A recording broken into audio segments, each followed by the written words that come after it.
ସୁକିନ୍ଦାରେ ବିଶାଳ ଶୋଭାଯାତ୍ରା କରି ଶକ୍ତି ଦେଖାଇଲେ ପ୍ରୀତି ରଞ୍ଜନ। ବିଜୁ ଜନତା ଦଳର ଗଡ଼ ସୁକିନ୍ଦାଗଡ଼। ନିର୍ବାଚନ ସମୟ ଯେତେ ନିକଟତର ହେଉଛି ପ୍ରାର୍ଥୀମାନଙ୍କର ପ୍ରଚାର ପ୍ରସାର ବଢ଼ି ଚାଲିଛି। ସୁକିନ୍ଦା ନିର୍ବାଚନ ମଣ୍ଡଳୀର ବିଜେଡି ବିଧାୟକ ପ୍ରାର୍ଥୀ ପ୍ରୀତି ରଞ୍ଜନ ଗଡ଼ାଇ ସୁକିନ୍ଦାରେ ବିଶାଳ ଶୋଭାଯାତ୍ରା କରି ଆଶୀର୍ବାଦ ଓ ଜନସାଧାରଣଙ୍କ ସମର୍ଥନ ଲୋଡୁଛନ୍ତି। ଏ ବିଶାଳ ଶୋଭାଯାତ୍ରା ସୁକିନ୍ଦା ଷ୍ଟାଡିୟମରୁ ବାହାରି ସୁକିନ୍ଦାଗଡ଼ର ବିଭିନ୍ନ ସାହି ପରିକ୍ରମା କରିଥିଲା। ପ୍ରୀତି ରଞ୍ଜନ ଘଡ଼ାଇ ପଞ୍ଚାୟତର ଜନସାଧାରଣଙ୍କୁ ଭେଟି ଭୋଟ ଭିକ୍ଷା କରିଥିବା ବେଳେ ବିଭିନ୍ନ ଛକରେ ସୁକିନ୍ଦା ବିଧାୟକ ପ୍ରାର୍ଥୀ ପ୍ରୀତି ରଞ୍ଜନ ଘଡ଼ାଇଙ୍କୁ ଫୁଲ ଚନ୍ଦନ ଦେଇ ସ୍ୱାଗତ ସମ୍ବର୍ଦ୍ଧନା ଜଣାଇବା ସହିତ ବିଜୟ ଆଶୀର୍ବାଦ ପ୍ରଦାନ କରିଥିବା ଦେଖିବାକୁ ମିଳିଛି। ସୁକିନ୍ଦାଗଡ଼ ସମୃଦ୍ଧ କରିଛନ୍ତି ଆମ ଡ୍ୟାନି ଭାଇ, ଆମ ଭାଇଙ୍କ ପାଇଁ ଏଠି ବିକାଶର ଶୁଭ ଶଙ୍ଖ ବାଜୁଛି।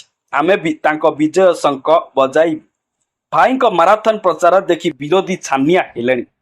ଚାଲନ୍ତୁ ଏ ମାରାଥନ ପ୍ରଚାର ହିଁ ଶପଥ ନେବ, ଭାଇଙ୍କ ମଥାରେ ବିଜୟର ଟିକା ପିନ୍ଧେଇବ, ଏଥିରେ ହାଟ୍ରିକ୍ରୁ ବିଜୟୀ କରାଇବ। ଏଭଳି କଥାମାନ ବିଭିନ୍ନ ସାହି ଛକରେ ଶୁଣିବାକୁ ମିଳିଛି। ଏହି ଅବସରରେ ନିଜ ଭାଷଣରେ ପ୍ରୀତି ରଞ୍ଜନ ଘଡ଼ାଇ ଜନପ୍ରିୟ ମୁଖ୍ୟମନ୍ତ୍ରୀ ନବୀନ ପଟ୍ଟନାୟକ ବିଭିନ୍ନ ଲୋକାଭିମୁଖୀ ଯୋଜନା ଉପରେ ଆଲୋକପାତ କରିବା ସହ ସୁକିନ୍ଦାର ଦ୍ରୁତ ବିକାଶ ସହ ବିକଶିତ ଓଡ଼ିଶା ଗଢ଼ି ତୋଳିବା ପାଇଁ ଆଗାମୀ ଜୁନ୍ 1 ତାରିଖ ଦିନ ନିର୍ବାଚନରେ ଦୁଇଥର ଶଙ୍ଖ ଚିହ୍ନରେ ଭୋଟ ଦେବାକୁ ସୁକିନ୍ଦାବାସୀଙ୍କୁ ନିଜ ଭାଷଣରେ ନିବେଦନ କରିଥିଲେ।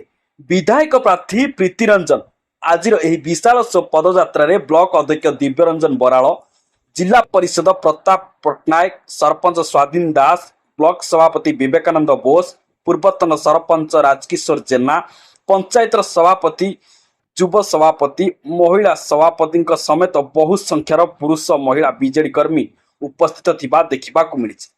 ଯାଜପୁର ଜିଲ୍ଲାରୁ ଜଗବନ୍ଧୁଙ୍କ ରିପୋର୍ଟ, ନ୍ୟୁଜ ଓଡ଼ିଆ।